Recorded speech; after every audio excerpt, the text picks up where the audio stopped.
Sani dari Manajemen Pendidikan Islam semester 3. Saya akan mempresentasikan tentang dimensi-dimensi komunikasi organisasi. Apa itu komunikasi organisasi? Di sini dijelaskan, komunikasi organisasi adalah proses penyiapan dan penerimaan pesan dalam organisasi yang kompleks, baik secara formal maupun informal, untuk mencapai tujuan organisasi. Jadi, komunikasi organisasi itu adalah sebuah penerimaan atau pemberian pesan dari individu yang satu kepada individu yang lainnya, dari suatu kelompok organisasi yang satu kepada kelompok organisasi lainnya. Untuk apa? Untuk mencapai tujuan. Untuk mencapai apa tujuan dari organisasi tersebut? Dan di sini melibatkan pertukaran informasi antar anggota. Jadi dengan komunikasi itu, komunikasi antar individu kepada individu lainnya, antar suatu kelompok kepada kelompok lainnya, di sini dapat melibatkan pertukaran informasi. Jadi yang awalnya tidak tahu, dengan adanya komunikasi ini menjadi mengetahui. Dan yang kedua, di sini ada mempengaruhi aktivitas dan efisien dalam organisasi. Jadi ketika seseorang sudah melakukan komunikasi dengan tugas dan cara yang tepat, tanpa pemborosan waktu dan biaya, di sini dapat menghemat dan ketepatan pengelola sumber daya. Terus membangun hubungan dan organisasi kerja. Dengan adanya komunikasi itu dapat membangun hubungan antara suatu lembaga, antara suatu organisasi dengan organisasi yang lain. Dan terakhir, membentuk kebudayaan organisasi. Yang selanjutnya ada konsep-konsep organisasi komunikasi. Yang pertama, proses merupakan sistem yang dibutuhkan untuk menciptakan dan saling menukar pesan antar anggota. Jadi, ketika sudah proses ini dilakukan, sistem ini dilakukan, pertukaran pesan antara anggota ini dilakukan, maka akan terus-menerus komunikasi itu akan terus-menerus. Dan pesan individu yang hadir di dalam organisasi tersebut haruslah memperhatikan bagaimana cara mengirimkan atau menerima pesan, bagaimana cara mengirimkan pesan yang baik dan menerima pesan yang baik, hingga di dalam organisasi, di dalam pihak sebelah tidak ada kesalahpahaman. Ketika kita menyampaikan pesan, ketika kita menerima pesan, harus menggunakan bahasa dan kata-kata yang baik, sehingga penerima pesan tidak menyebabkan kesalahpahaman antar individu lainnya. Dan selanjutnya, jaringan merupakan jaringan di dalamnya,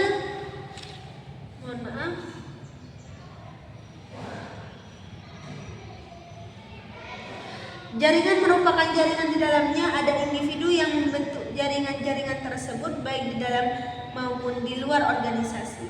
Oleh karena itu, setiap jaringan atau individu menduduki jabatan tertentu, akan menjalankan tugas serta melaksanakan jabatan masing-masing. Jadi dipilah antara kedudukan dan jabatannya. Selanjutnya ada jenis-jenis komunikasi. Yang pertama ada komunikasi verbal. Apa itu komunikasi verbal? Menggunakan kata-kata baik serta melalui lisan maupun tulisan lisan. Lisan dilakukan dengan cara langsung, sedangkan tulisan melalui media. Jadi yang pertama ada verbal. Di sini bisa menggunakan dua, ada yang menggunakan lisan, ada yang menggunakan tulisan. Yang menggunakan lisan ketika kita berbicara secara langsung, tatap muka. dan bisa juga dengan menelpon. Sekarang zaman sudah canggih, bisa menggunakan handphone, bisa bertatap muka. Yang tulisan seperti apa? Yang melalui media, contohnya WhatsApp, email. Informasi komunikasi yang akan kita sampaikan itu diketik, ditulis, baik itu menggunakan email, WhatsApp, ataupun pos. Yang kedua ada komunikasi nonverbal. Di sini komunikasi nonverbal itu tidak menggunakan kata-kata, melainkan menggunakan simbol atau isyarat. Di sini ada visual dan bahasa tubuh. Apa itu visual? Visual itu menggunakan gambar. Jadi berkomunikasi menggunakan gambar, menggunakan foto ataupun seni. Itu yang visual. Sedangkan yang bahasa tubuh itu dapat menggunakan dengan ekspresi wajah dan gerakan tubuh, isyarat, bahasa isyarat seperti itu. Yang selanjutnya ada fungsi komunikasi organisasi. Fungsi organisasi komunikasi itu ada tiga. Menjelaskan peran komunikasi, terus fungsi instruktif dan fungsi integratif. Fungsi komunikasi itu ada 4. Yang pertama menjelaskan peran komunikasi dalam organisasi. Yang kedua fungsi instruktif. Yang ketiga fungsi integratif dan koordinatif. Yang keempat fungsi kontrol. Yang pertama, fungsi menjelaskan peran komunikasi dalam organisasi. Secara umum, fungsi ini mencakup semua cara komunikasi digunakan untuk mencapai tujuan organisasi. Komunikasi individu dalam organisasi, baik itu bertukar informasi, ide, dan lain sebagainya. Dengan tujuan apa? Dengan tujuan untuk mencapai apa yang dituju, apa yang diimpikan pada suatu organisasi tersebut. Yang kedua ada fungsi instruktif. Apa itu fungsi instruktif? Fungsi instruktif ini sebuah perintah, berkaitan dengan sebuah perintah, berkaitan dengan sebuah arahan, berkaitan dengan sebuah instruksi. Tujuannya apa? Di sini tujuan untuk memastikan dan tanggung jawab dipahami dengan jelas dan dilaksanakan sesuai perintah, dilaksanakan dengan benar.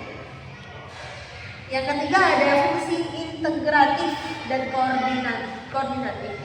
Fungsi integratif ini artinya komunikasi yang dapat membantu berbagai bagian, berbagai departemen atau individu dalam suatu organisasi. Terus fungsi koordinatif sendiri yaitu memfasilitasi penyelenggaraan aktivitas, tujuan dan untuk memastikan semua bagian yang bergerak itu untuk mencapai tujuan bersama. Terus selanjutnya fungsi kontrol. Fungsi kontrol itu melibatkan penggunaan komunikasi untuk mengendalikan perilaku anggota di dalam sebuah organisasi. Yang selanjutnya ada hambatan dalam komunikasi organisasi. Hambatan dalam sebuah organisasi itu meliputi hambatan pribadi, hambatan fisik, hambatan semantik.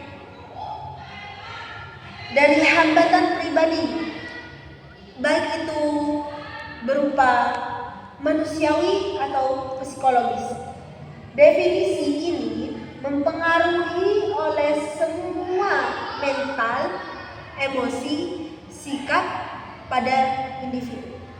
Contohnya, sebuah rasa takut, sebuah ketidakpercayaan, sebuah emosi yang tidak stabil. Ini hambatan pribadi. Sedangkan yang kedua ada hambatan fisik. Hambatan pribadi. Apa dampaknya ketika hambatan itu tidak dimusnahkan? Dampaknya maka penerimaan pesan menolak atau salah menafsirkan informasi karena kepribadian mereka. Jadi gampang terkecoh, gampang terjadi kesalahpahaman. Terus yang kedua ada hambatan fisik, yaitu gangguan nyata yang berasal dari lingkungan, dari jarak geografis, dari lingkungan. Contohnya koneksi sinyal buruk, terus cuaca yang tidak mendukung, fasilitas komunikasi yang terbatas. Apa yang akan terjadi ketika hambatan ini terjadi? Maka semua pesan akan terputus. Jika tidak terputus akan terdengar, tapi itu tidak jelas. Yang terakhir ada hambatan semantik. Hambatan semantik ini sebuah hambatan yang berkaitan dengan makna kata atau simbol. Contohnya, bahasa yang terlalu berdele-dele, terus penggunaan jargon teknis yang tidak dipahami. Apa dampaknya ketika ini sudah terjadi? Ketika hambatan semantik ini terjadi, maka akan terjadi sebuah pemahaman yang salah, tafsir makna yang tidak tepat, dan pesan tersebut akan ambigu. Yang selanjutnya, fungsi komunikasi organisasi sendiri. Yang pertama ada informatif, yang kedua ada fungsi persuasif, yang ketiga ada fungsi integratif. Fungsi informatif apa itu? Yaitu sebuah penyampaian informasi dan pengetahuan, membantu anggota menjalankan tanggung jawabnya secara tepat. Itu fungsi informatif.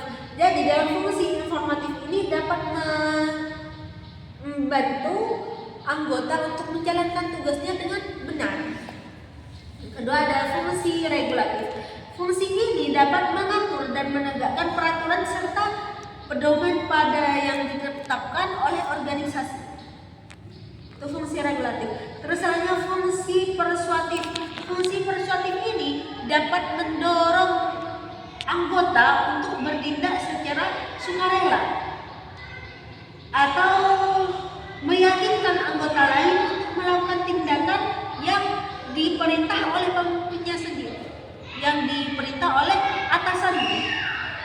Terakhir ada fungsi integratif. Apa itu fungsi integratif? Fungsi integratif yaitu menyediakan saluran formal dan informal, menciptakan lingkungan kinerja yang harmonis dan mempermudah kolaborasi antar departemen. Fungsi integratif ini dengan fungsi tersebut maka dapat menciptakan lingkungan kerja yang harmonis, lingkungan kerja yang tanpa iming-iming, dan dapat mempermudah kolaboratif antara departemen. Yang selanjutnya kesimpulan dari apa yang saya presentasikan.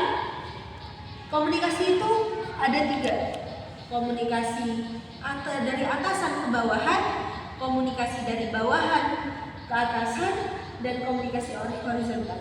Komunikasi atasan ke bawahan itu seperti perintah kerja, dan komunikasi dari bawahan ke atasan itu seperti laporan kerja. Dan komunikasi horizontal itu komunikasi yang levelnya sama dalam organisasi.